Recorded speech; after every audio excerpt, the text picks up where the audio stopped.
Vidvarenani 40 ming rubl shtrafga almashtirishga qaror qildi.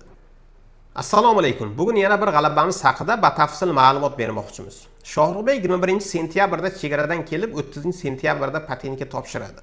6-oktyabr kuni patentni olmasdan ishga chiqadi. O'sha kunni o'zida ishlab turgan joyiga uchastka noziri kelib, adliyaga olib ketadi. 7-oktyabr kuni patentsiz ishlagani uchun 5000 rubl shtraf va vidvarena qilishadi. Biz patentiga topshirib qo'ygani uchun sud vidvarenani shtrafga almashtirib berishga umid borligini aytdik. 17-oktyabr kuni Zhukovsk shahar sudiga shikoyat arizasi topshirdik. Sud kuni 11-noyabrga deb belgilandi.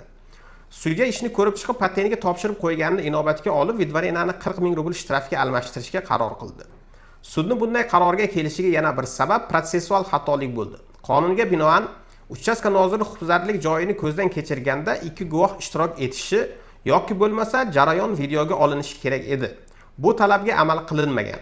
Bunday holatlarda eng muhimi 10 kun ichida jalba topshirishga ulgurish kerak. Aks holda kech bo'ladi. Oldinlari faqat sudlar vidvarena qilishi mumkin edi. 2025-yilning 5-fevralidan boshlab vidvarena qilish huquqi politsiyaga berildi.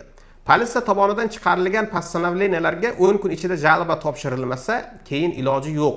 Bu 10 kunlik muddatni tiklash imkoniyati deyarli yo'q. Yana bir muhim narsa, постановление nusxasini olishga harakat qilish kerak. Hech bo'lmasa rasmga olishga ulgurish kerak. Shunda jalba topshirish oson bo'ladi.